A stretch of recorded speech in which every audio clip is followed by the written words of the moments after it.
वैसे आप लोगों को ये मालूम है कि हमारी पार्टी कांग्रेस, बीजेपी व अन्य किसी भी विरोधी पार्टी तथा गठबंधन आदि के साथ मिलकर नहीं, बल्कि अकेले ही अपनी पार्टी के बलबूते पर पूरी तैयारी व दमदारी के साथ ये चुनाव लड़ रही है। इसके साथ ही हमने टिकट बंटवारे के मामले में भी सर्व समाज के लोगों को उचित भागीदारी दी है, जिनको कामयाब बनाने के लिए अपनी पार्टी के लोग पूरे जी जान से लगे हैं। हालांकि आज यहाँ आपकी इकट्ठा हुई अपार भीड़ व भीड़ के जबरदस्त जोश को भी देखकर अब मुझे भी ये काफी हद तक भरोसा हो गया है कि पिछली बार की तरह इस बार भी आप लोग अपने प्रदेश से यहाँ लोकसभा आम चुनाव में अपनी पार्टी का बेहतर रिजल्ट जरूर लाएंगे। इसके लिए अब मैं आप लोगों का ध्यान कुछ जरूरी बातों की तरफ दिलाना चाहती हूँ और इस संबंध में विशेषकर मैं कांग्रेस, बीजेपी व इनके अन्य सभी सहयोगी दलों के बारे में ये कहना चाहूंगी कि आजादी के बाद शुरू में केंद्र व देश के काफी राज्यों में भी ज्यादातर सत्ता यहाँ कांग्रेस पार्टी के हाथों में ही केंद्रित रही है, किंतु इनके अधिकांश मामलों में रही गलत नीतियों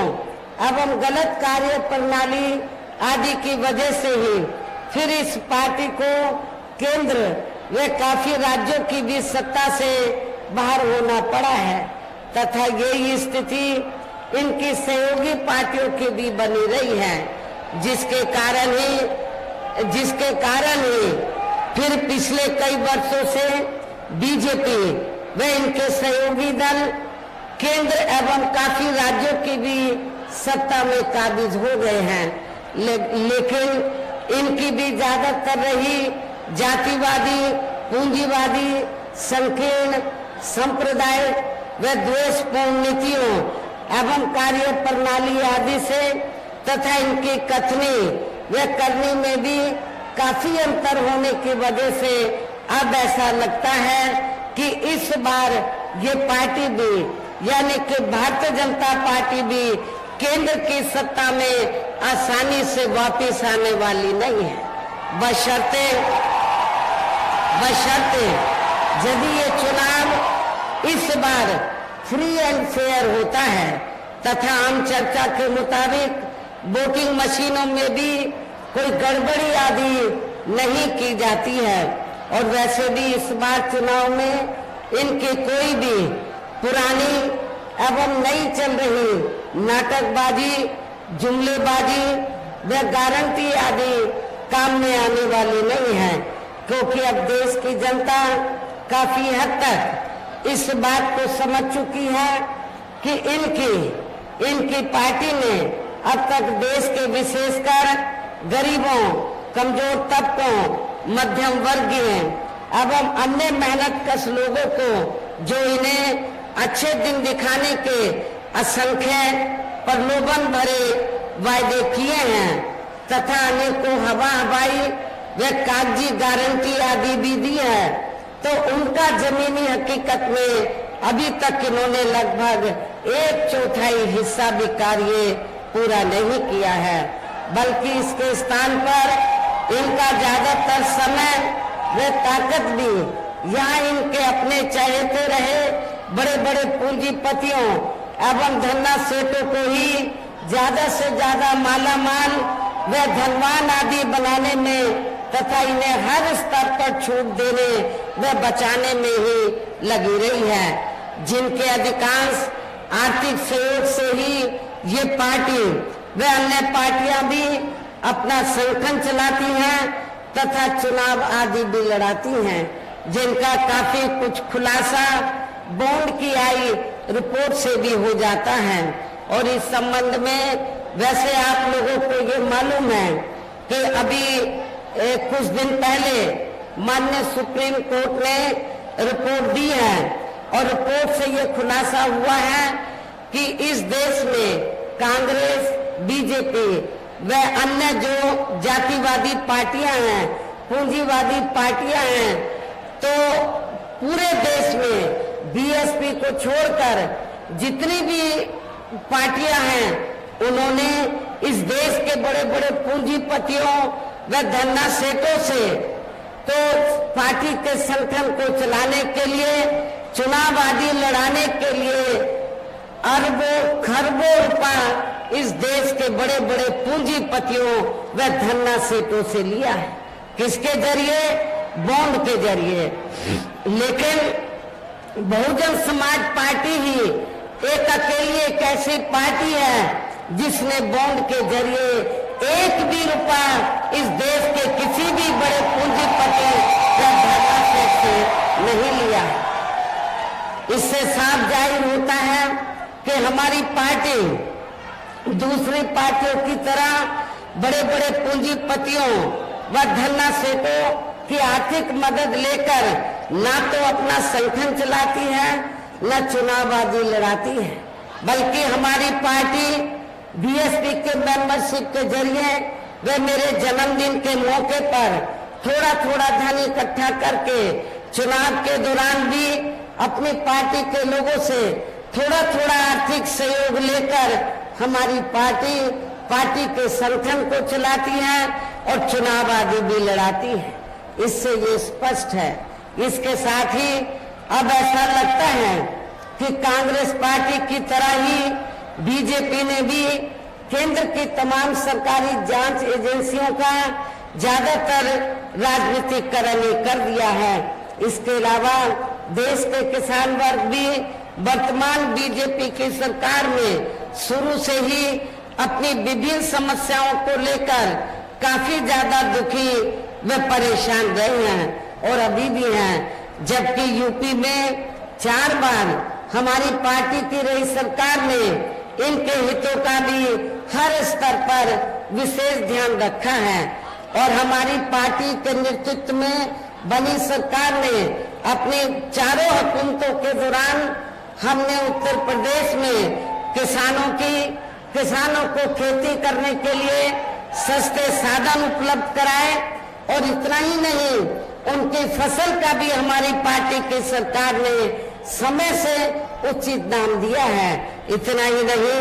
बल्कि केंद्र में पूर्व की रही कांग्रेसी सरकार की तरह ही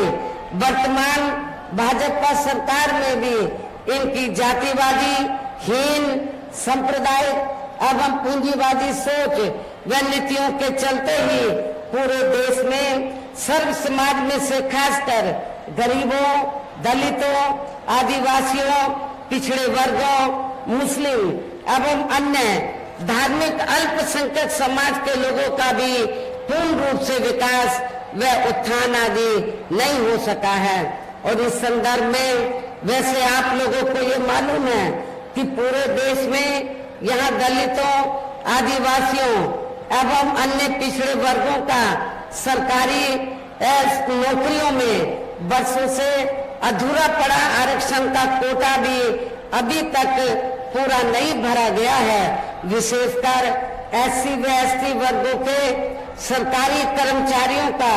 पदोन्नति में आरक्षण भी अब काफी हद तक प्रभावहीन ही बना दिया गया है। और यहाँ मैं खास तौर से आजमगढ़ मंडल के दलित वर्ग के लोगों को ये बताना चाहती हूँ कि जब समाजवादी पार्टी सत्ता में थी, श्री अखिलेश यादव यूपी के मुख्यमंत्री थे, तो श्री अखिलेश यादव ने तो यूपी के एससी व एसटी वर्गों के सरकारी कर्मचारियों का पदोन्नति में आरक्षण बिल्कुल समाप्त कर दिया था, खत्म कर दिया था। तो मैं आजमगढ़ के दलित वर्ग के लोगों से, कर्मचारियों से ये पूछना चाहती हूँ, क्या आप लोग ऐसी पार्टी को वोट देंगे? मैं समझती हूँ बिल्कुल भी नहीं देंगे। ऐसी पार्टी को आप कतई भी माफ नहीं करेंगे। साथ ही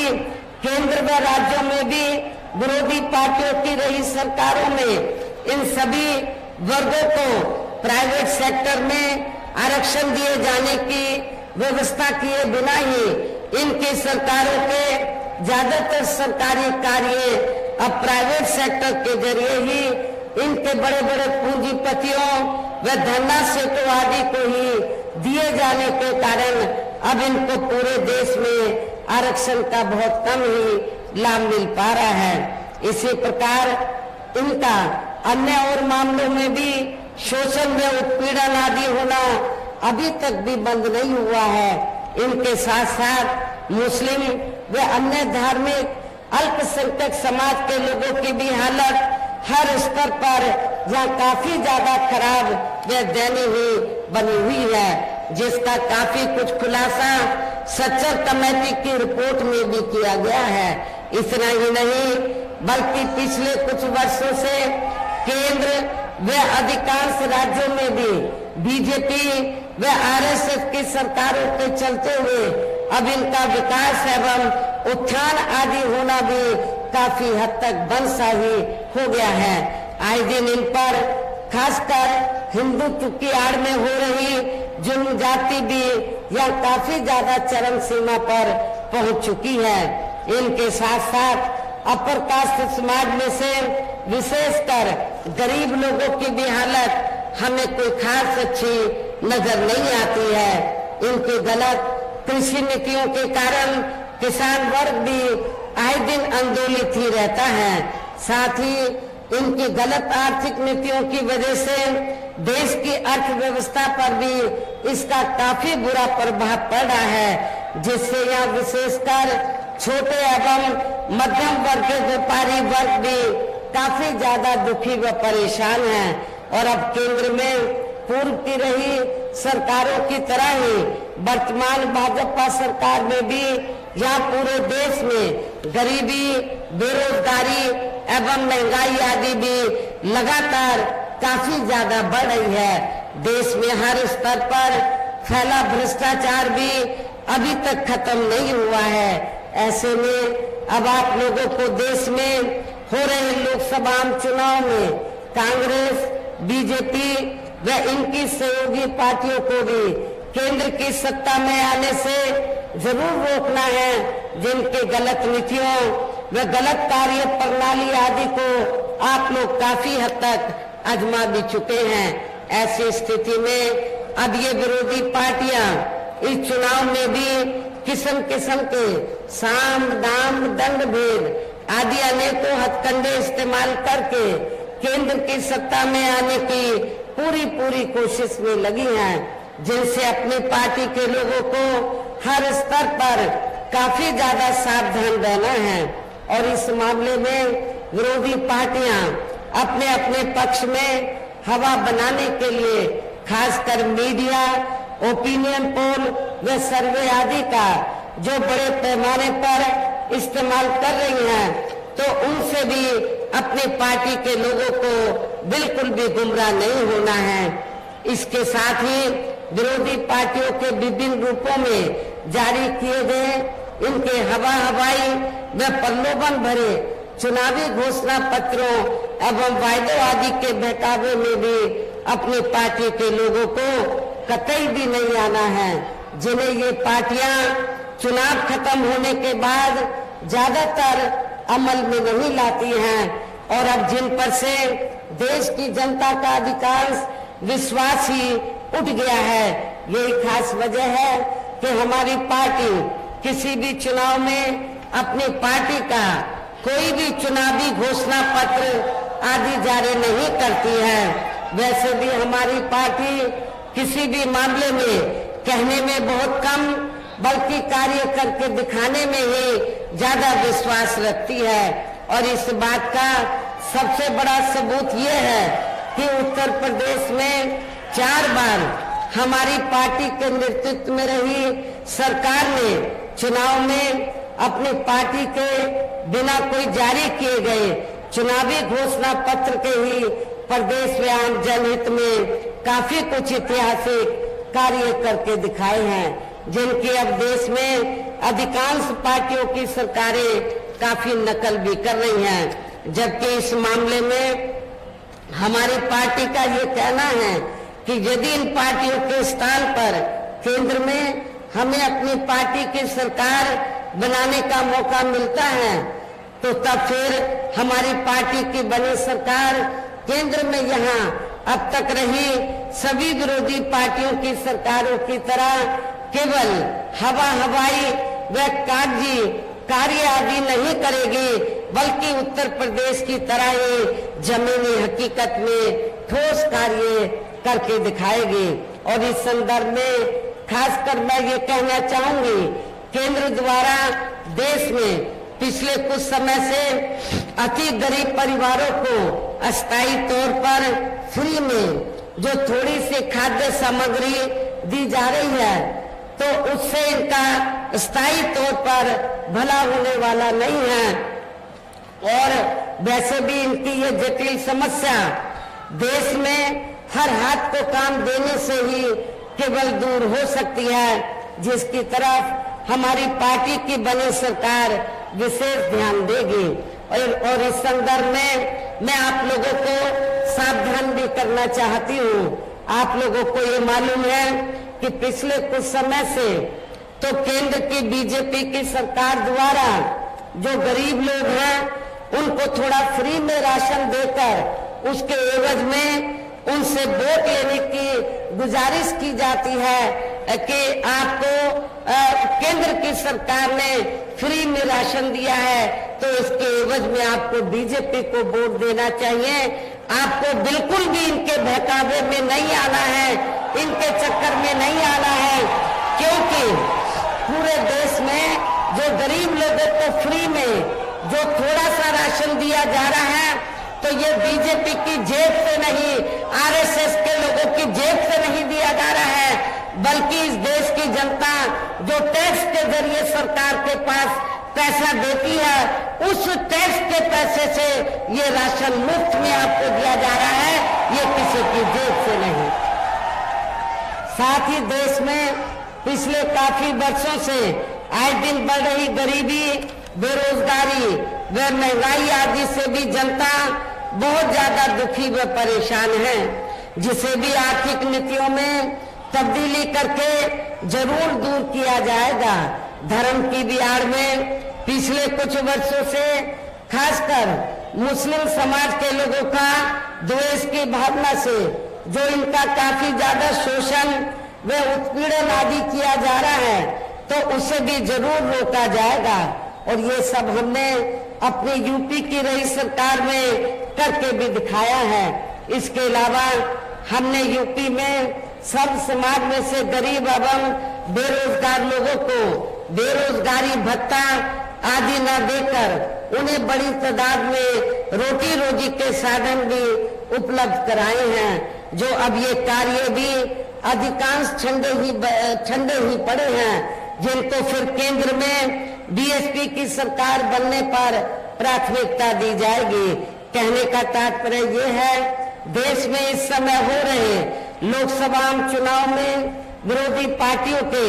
जारी किए गए उनके हवाई व प्रलोभन भरे चुनावी घोषणा पत्रों आदि के बहकावे में अब यह खासकर देश के अति गरीबों, मजदूरों, बेरोजगारों एवं अन्य मेहनतकश लोगों को बिल्कुल भी नहीं आना है। और अब इन्हें ऐसी सभी विरोधी पार्टियों को